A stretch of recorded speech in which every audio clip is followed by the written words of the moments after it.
Pronoun and its kinds. After noun, we will learn pronoun and its kinds. First of all, we will see the definition of pronoun, then its kinds in detail. Okay?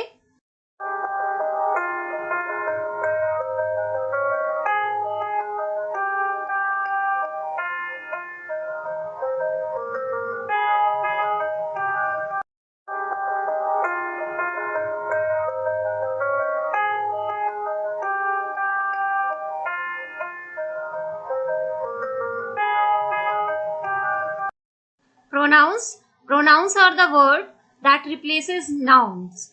It means that comes in place of noun. We can use pronouns in place of noun like I, me, she, we, they, who, that, yours, his, her, it, etc. So these are the kinds of pronouns. There are 9 kinds of pronoun: subjective pronoun, possessive pronoun, objective pronoun, reflexive pronoun, emphatic pronoun, indefinite pronoun, demonstrative pronoun, interrogative pronoun, and relative pronoun. Now let's see these pronouns in detail. Now let's see each pronoun separately. First is subjective pronoun. तो student subjective pronounce में वो words आते हैं जो as a subject use होते हैं. ठीक है, जो सब्जेक्ट की तरह यूज होते हैं, subject and predicate and other words you have studied in your classes.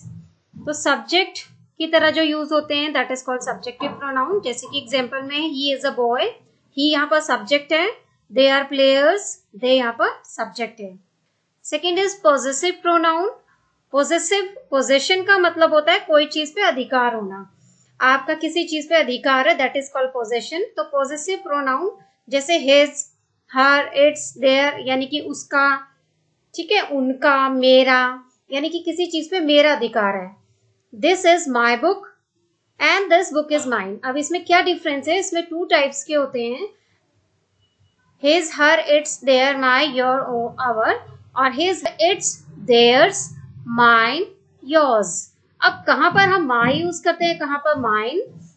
तो एग्जाम्पल में देखेंगे, दिस इज माई बुक. जब हम बोलेंगे कि यह मेरी पुस्तक है, ठीक है, तो हम क्या यूज करेंगे? फर्स्ट वाला माई. और जब हम सब्जेक्ट के साथ किसको यूज करेंगे? नाउन करेंगे. ठीक है, सब्जेक्ट का संग नाउन का यूज करेंगे. यह पुस्तक मेरी है, तब हम माइन लगाएंगे, this book is mine. Okay. Third is objective pronoun. Objective pronoun are the words which are used as object. जैसे हमने अभी पढ़ा था ना, सब्जेक्ट की तरह जो वर्ड सब्जेक्ट की तरह यूज होते हैं, जो प्रोनाउंस, वो सब्जेक्टिव प्रोनाउंस होते हैं. और जो ऑब्जेक्ट की तरह यूज होते हैं, they are called objective pronouns. Him, her, it, them, me, you, us, they are always used as object of a sentence. First example is I see him. तो him जो है इसमें ऑब्जेक्टिव प्रोनाउन है. They played with them. they तो देखो है subjective pronoun, और them क्या है? Objective pronoun. ठीक है. नेक्स्ट इज रिफ्लेक्सिव प्रोनाउन, जिसमें सेल्फ या सेल्फ्स लगता है, that is called reflexive pronoun. Reflexive pronoun वो होते हैं जिसमें कि जो सब्जेक्ट होता है और ऑब्जेक्ट वो एक ही होता है. ठीक है, वर्ब का सब्जेक्ट और ऑब्जेक्ट एक ही होता है, अलग नहीं होता. तो वो रिफ्लेक्सिव प्रोनाउन होते हैं. एग्जाम्पल में देखेंगे, I did this work my self. तो इसमें सब्जेक्ट कौन है? आई, और ऑब्जेक्ट कौन है? My self. यानी कि सब्जेक्ट भी वही है जो ऑब्जेक्ट है, चेंज नहीं है. ठीक है. They help us themself. Same. ठीक है, उन्होंने अपनी मदद खुद करी. Next is fifth kind of pronoun is emphatic pronoun. They both are same. बस इसको कैसे यूज करना है अभी हम इसका डिफरेंशिएशन भी देखेंगे आगे. सेम ही है, himself, herself, themself, myself, yourself, ourself. I myself did this work, they themselves help us. So this is emphatic pronoun. Okay. इसमें क्या है? एम्फेटिक प्रोनाउन में जो माई सेल्फ, देम सेल्फ या her self, जो भी ये pronounce है, ये किसके बाद आते हैं? ठीक सब्जेक्ट के बाद आते हैं। तो ये एम्फेटिक प्रोनाउन है, और रिफ्लेक्सिव प्रोनाउन में क्या है, वो एज अ ऑब्जेक्ट आते हैं, ठीक है, या बीच में आते हैं। लेकिन एम्फेटिक में, एम्फेटिक का मतलब होता है एम्फेसिस, स्पेशल स्ट्रेस जो देना है। तो यहाँ आई माई सेल्फ, ठीक है, वो जो है वो बता रहा है कि मैंने अपने आप किया ये काम। और इसका डिफरेंशिएशन अभी और सेंटेंसेस से देखेंगे। Let's see the difference between a reflexive pronoun and emphatic pronoun. Don't hurt yourself by playing carelessly. This is a reflexive pronoun. तो इसमें जो रिफ्लेक्सिव प्रोनाउन है योरसेल्फ, ये किसके बाद यूज हुआ है, वर्ब के बाद यूज हुआ है, यानी कि ऑब्जेक्ट ऑफ अ वर्ब ये यूज हुआ है, ठीक है।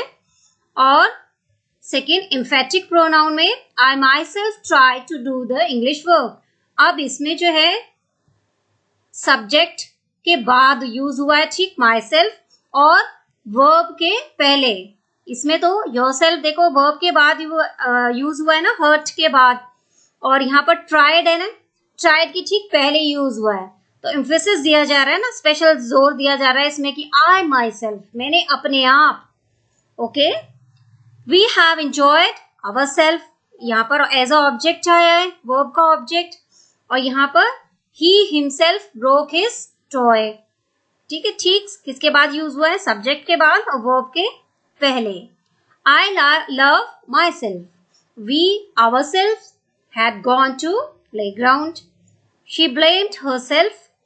They themselves cleaned their classes. He baked a cake himself. You yourself can write the story. Okay, now I think you have understood the difference between reflexive pronoun and emphatic pronoun. Now let's move ahead. 6 is indefinite pronoun.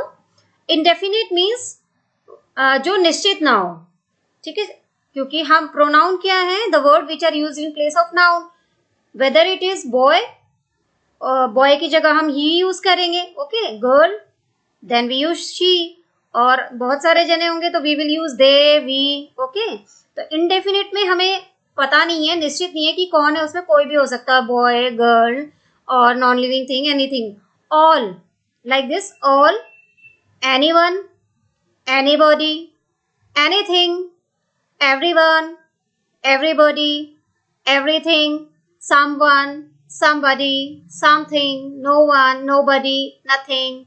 Okay, so these type of pronouns are called indefinite pronoun. Example, nobody can help you in this matter.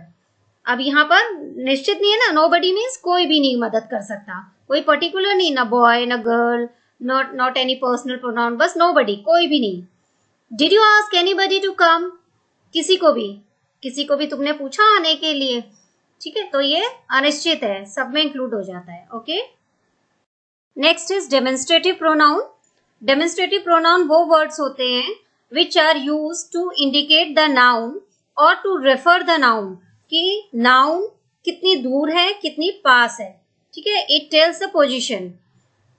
जैसे कि you can see this, that, these, those, this and that as a singular and these and those are plural, okay, so it refers to, this refers to the things which are very near, and that refers to things which are far. Similarly, these refer for singular and those for plural. See here in the example, this is a tree, so this is a singular and it is very near also.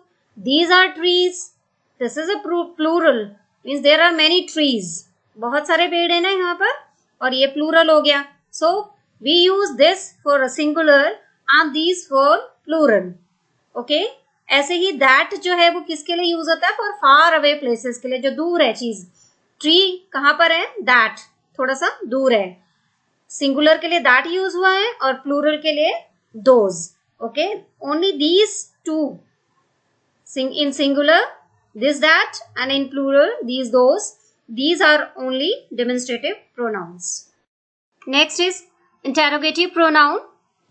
Interrogative pronouns वो pronouns होते हैं which ask questions, ठीक है, who, whose, which, what, where. Example, who are you, whose pen is this, ठीक है, ये as a subject तो use हुए हैं यहाँ पर ये क्या है, क्वेश्चन वर्ड्स भी हैं, ठीक है। Next is a relative pronoun, इसमें भी सेम वही वर्ड्स आते हैं, who, whose, which, whoever, whomever, whichever, where, ये सारे वर्ड इंट्रोगेटिव प्रोनाउन भी में भी आते हैं और रिलेटिव प्रोनाउन में। इनका भी अभी हम डिफरेंस आगे देखेंगे। This pen, this is the pen which I bought yesterday, okay. This is the place where we met. तो ये यहाँ पर as a relative pronoun use हुए हैं सेम, और ऊपर एज अ इंट्रोगेटिव प्रोनाउन। अब हम इनका डिफरेंस देखते हैं। Difference between interrogative pronoun and relative pronoun. Let's see the difference. What are you doing? Where do you live? What are you doing? आप क्या कर रहे हो? Okay? तो you can choose one person whomever you like. देखो interrogative pronoun में जो what, where, whom, which है, ये कैसे यूज हुए हैं? As a subject, और ये क्वेश्चन वर्ड है। ओके, ये क्वेश्चन पूछ रहे हैं, इनके बाद क्या आ रहा है, वर्ब आ रही है। लेकिन जो रिलेटिव प्रोनाउन है उसमें एज अ सब्जेक्ट नहीं यूज हुए हैं, ठीक है। जैसे you can choose one person whomever you like, जिसको भी तुम पसंद करते हो। This is the place where I live, अब यहाँ पर वेयर का मतलब कहाँ नहीं है, जबकि इंटेरोगेटिव में वेयर का मतलब है कि आप कहाँ रहते हो, लेकिन रिलेटिव प्रोनाउन में वेयर का मतलब क्या है, जहां। This is the place where I live, ये वो जगह है जहां मैं रहता हूं। whom do you want to choose, आप किसे पसंद करोगे, चूज करना है ना। This is the book which I like, ये वो बुक है जो मुझे पसंद है। तो ये एज अ कंजंक्शन भी यूज हुए हैं, यहाँ पर सेंटेंस को जोड़ रहे हैं ना, which, where, whomever, as a question word नहीं यूज हुए हैं, ना ही एज अ सब्जेक्ट यूज हुए हैं ये, ठीक है। Which is your favourite fruit, अब यहाँ पर तो क्वेश्चन पूछा जा रहा है ना कि कौन सा है। Those are the students who are selected for the match, अब यहाँ पर हु जो है क्वेश्चन वर्ड नहीं है, यहाँ पर हु का मतलब क्या है कि ये वो है जो मैच के लिए सिलेक्ट हो गए हैं, ठीक है। तो this is the difference between interrogative pronoun and relative pronoun. So these are all 9 types of pronouns, okay.